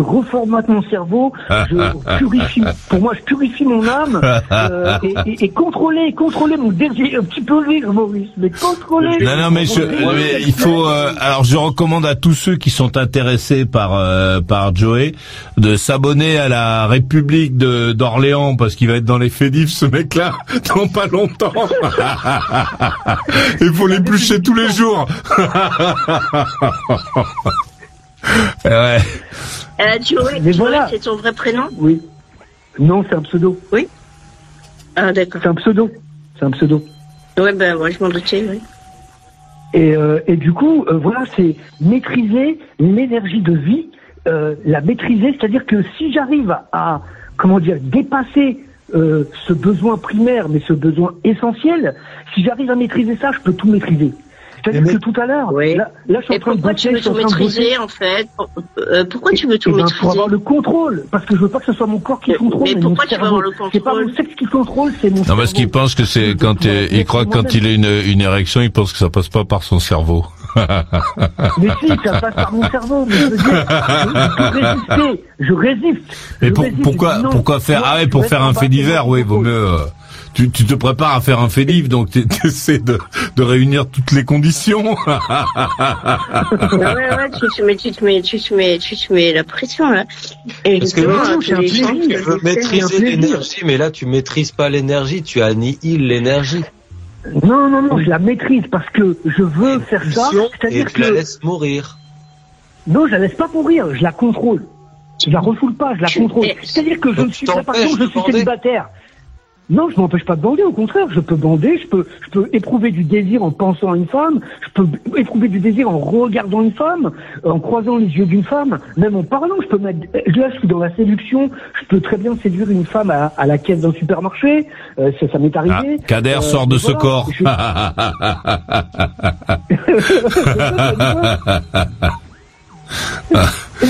Mais voilà, c'est-à-dire que après, donc tu es quand même dans la frustration.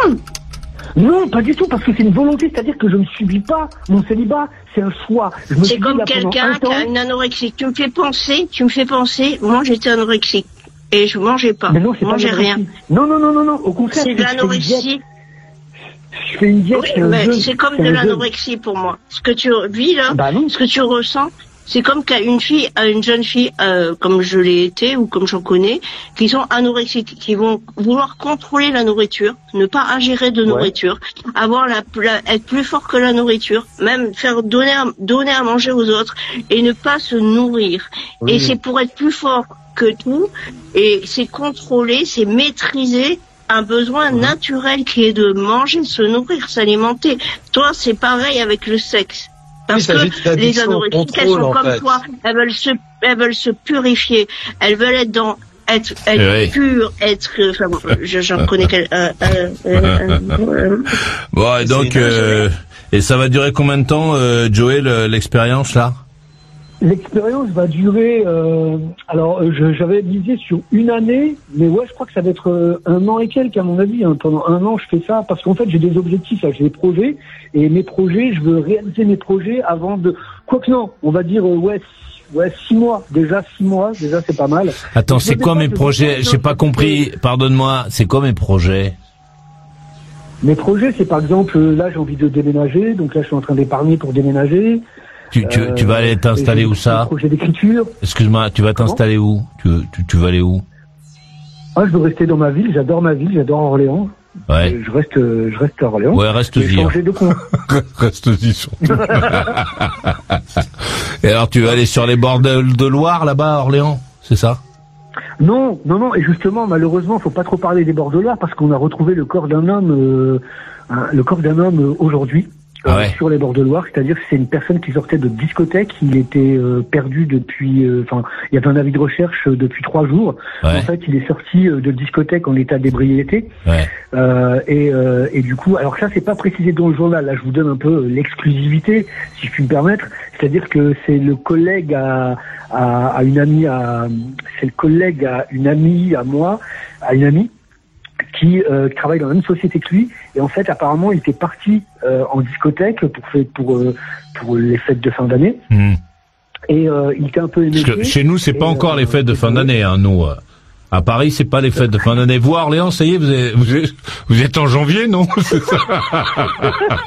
que nous on s'apprête à, c'est pas tout de suite, quoi. Les fêtes c'est les entreprises qui fêtent pour ses employés. Et donc il est sorti, il était bourré. Et pourquoi tu l'as poussé? Je rentre tout seul. Tu peux nous dire pourquoi tu l'as poussé, le mec, ou pas? Ils vont me mettre dans la merde là. Ils vont venir ça va toquer chez moi là. Ouais, alors ils vont venir toquer. Non, qu'est-ce qu'il t'a dit? Il t'a dit un truc sur les femmes, sur la masturbation, un truc comme ça qui t'a pas plu? Non, mais je connaissais pas ce monsieur, ce pauvre monsieur, t'as son âme. Parce que nous, t'as vu, on en parle avec toi, mais on est par téléphone, on est tous à distance, hein. Aucun d'entre nous n'aurait le courage de venir en parler après ce que tu nous as raconté, ne viendrait en parler avec toi à Orléans. Moi, je devais y aller avec mon père vendredi, mais je crois que je vais pas y aller. Mais non, prenez les couteaux, avec papa. Dans les vides poches de la Renault 5, vous pouvez mettre des couteaux de cuisine. Ouais. Et donc, toi, tu vas aller habiter où à Orléans? Dans quel coin? Alors moi, j'aime bien le centre-ville, mais pas la rue de Bourgogne. La rue de la Soif, pas trop pour moi. La rue de la Soif, c'est à Rennes, hein, c'est pas chez vous. Hein. Mais je veux rester dans Orléans centre parce que j'aime beaucoup notre maire, j'aime beaucoup son bord politique et son cohérence avec. Il est où le maire? Il est de quoi? Divers droite. Alors maire d'Orléans. Maire de toute la ville, parce que tu veux rester dans certains quartiers parce que t'aimes bien le maire. Il est pas maire de toute la ville. Elle est bien celle-là. Elle est bien. Elle est pas mal. Tiens, je me demande si. Parce que je connais des gens qui sont au conseil municipal, là, mais je me demande s'ils sont toujours. C'est vrai, hein, c'est pas une blague. Ah ouais, à Orléans? Ben oui. Ah ouais. Oui. Mais tu sais, toi qui es parti à la Nouvelle-Orléans et qui aime bien qui habitait à la Nouvelle-Orléans, notre ville est jumelée à la Nouvelle-Orléans. Ouais. Bon. Et ça fait quoi? Si je peux préciser quelque chose, c'est-à-dire que nous, on fait Jeanne d'Arc le 8 mai. Il se trouve qu'à la Nouvelle-Orléans, depuis, si je ne me trompe pas, c'est 2006 ou 2008, il y a une fête de Jeanne d'Arc aussi. Il y a Jeanne d'Arc qui est célébrée à la Nouvelle-Orléans et c'est le 6 janvier. Alors il y a effectivement une Jeanne d'Arc parce qu'il y a une statue de Jeanne d'Arc en face de Café Beignet à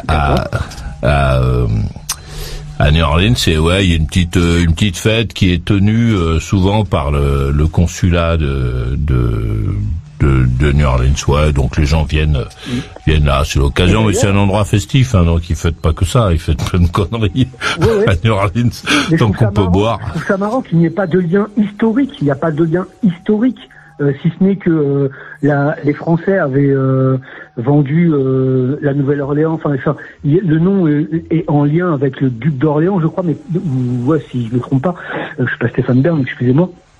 Mais c'est la Nouvelle-Orléans, c'est la Nouvelle-Orléans. Donc, mais voilà, bon, tu sais, à New Orleans, c'est New Orleans, ça, c'est pas la Nouvelle-Orléans. Il y a que les Français qui disent ça. C'est New Orleans.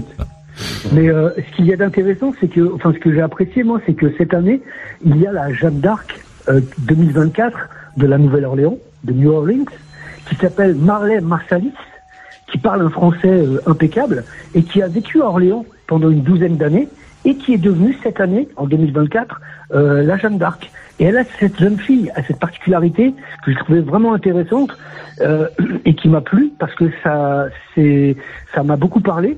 C'est-à-dire que Marley Marsalis elle a un lien avec le jazzman ou pas? Ah mais carrément, c'est sa petite fille. Ah oui, d'accord. Bon, c'est sa petite fille. Et surtout, son oncle est quelqu'un que j'ai beaucoup écouté quand j'avais 14-15 ans. C'est-à-dire que son oncle s'appelle Bramford Marsalis, et c'est lui qui a fait la bande originale du premier film de Denzel Washington. Ce premier film, c'est un film de Spike Lee, Moby-Dick Blues. C'est un film sur le jazz, et c'est Bramford Marsalis, donc l'oncle de Marley Marsalis, notre Jeanne d'Arc de 2024 de New Orleans, qui a fait la BO du film, le premier film de Denzel Washington.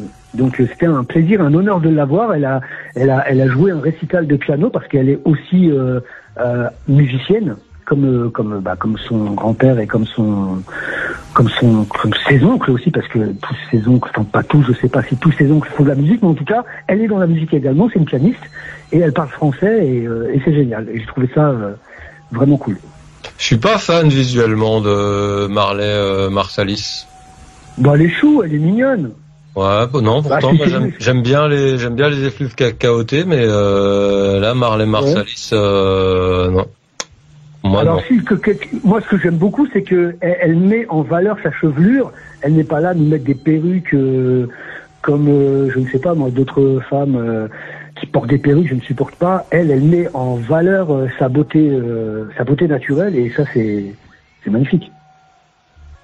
Bon, puis en même temps on va se calmer parce qu'elle a 17 ans, donc. C'est pas marqué sur son Instagram, pardon. Bah du coup, j'ai pas d'avis sur Marley Marsalis, qu'elle a 17 ans. J'ai absolument pas d'avis. C'est plus des effluves cacaotés, elle boit du Nesquik le matin. Voilà. Alors, Marley Marsalis. Ouais.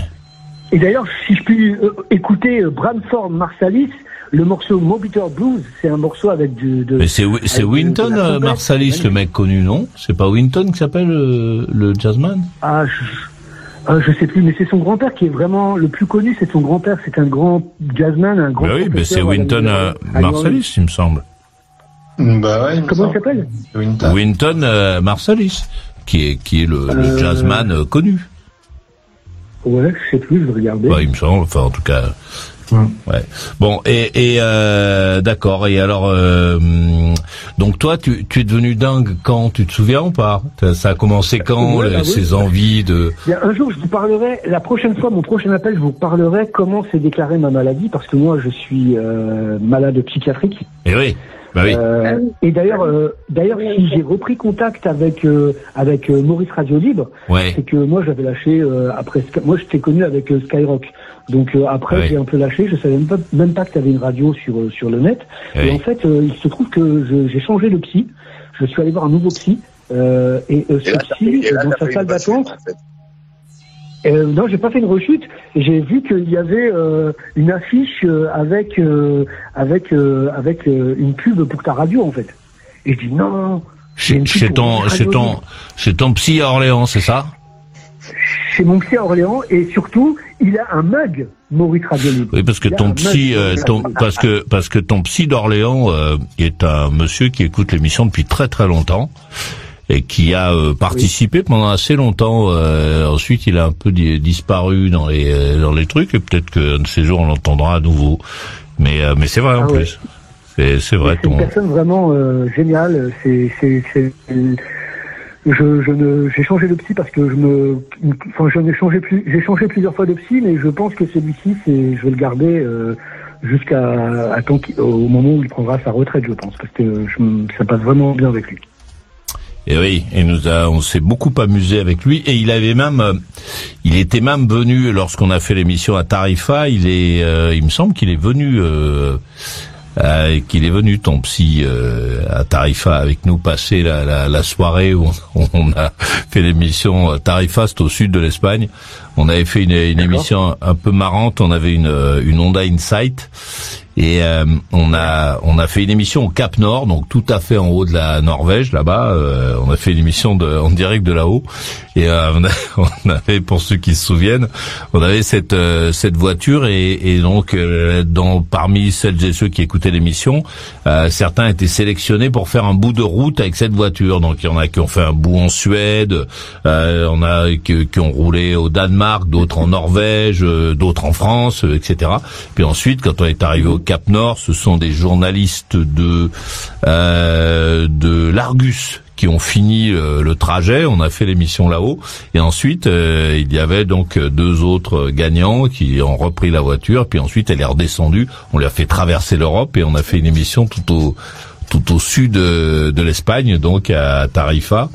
Et ton psychiatre, donc, que je salue bien, était de l'équipe, était venu pour y participer. Bon, c'était assez marrant, parce qu'il y a eu des disputes, des gens qui se sont engueulés sur la route. Il y a un mec qui a abandonné une fille qui fait la météo, je crois, sur je sais plus quelle chaîne de télé aujourd'hui. Elle faisait partie de ceux qui avaient participé, et ils se sont engueulés dans une bagnole, dans la voiture en Suède, il me semble, et il a abandonné la fille. Enfin, la fille s'est sortie de la voiture parce qu'elle était énervée. C'était en Suède en hiver, il faisait très froid, et le mec est parti avec la voiture avec le manteau de la fille, ses papiers, tout ça. Il s'est cassé, et elle s'est retrouvée. Est-ce que c'est un podcast qui est trouvable sur le site? Oui, je pense. Ça a duré assez longtemps. Elle s'est donc retrouvée. À quelle époque? C'était en 2009, il me semble, 2010. Et il a abandonné cette pauvre fille en Suède, je crois, il me semble. Et donc voilà, elle a galéré pour revenir. Enfin bon, c'était un peu épique. Ça fait partie. Non, mais ça l'avait pas fait rigoler, je crois. Mais enfin bon, voilà. Donc on s'amuse bien dans ce programme. On fait toujours des. D'accord, mais en fait, moi je ne savais, je lui avais juste demandé si il vous connaissait, il m'avait dit oui. Et s'il vous connaissait, je te vous vois. Je pourrais te vous voyer d'ailleurs. Mais et donc là, je le vois prochainement en janvier. Je lui en parlerai. Je pourrais même lui passer ton bonjour si tu le souhaites. Ouais, enfin bon, si t'en as pas parlé, c'est qu'il avait pas envie, donc on va pas, tu vois. Ah oui, ouais, ok, d'accord. Voilà. Et sinon, je voulais préciser quelque chose. C'est bien, son grand-père, c'est bien Wynton Marsalis, qui a été le premier jazzman à recevoir le prix Pulitzer de la musique en 97. Oui, c'est ça. Ben oui, c'est le mec connu de. Ouais. Oui. Ben oui. Et ouais, bon, on va se casser. C'était bien. C'était bien. On va écouter la conclusion de Sofiane à Vincennes. On n'a pas entendu beaucoup de Sofiane ce soir, mais si on a entendu pas mal de Sofiane. Il n'a pas dit grand-chose, mais il nous a emmené vers un nouvel univers qu'on ne connaissait pas, vers si j'ai oublié, Bamileke. Bamileke. Et comment c'est quoi? Les Bamileke. Les Bamileke. Bamileke. Voilà. Voyage en terre inconnue. Voyage en terre inconnue. Voilà. Exact. C'est bien de pouvoir en parler, Merci Maurice.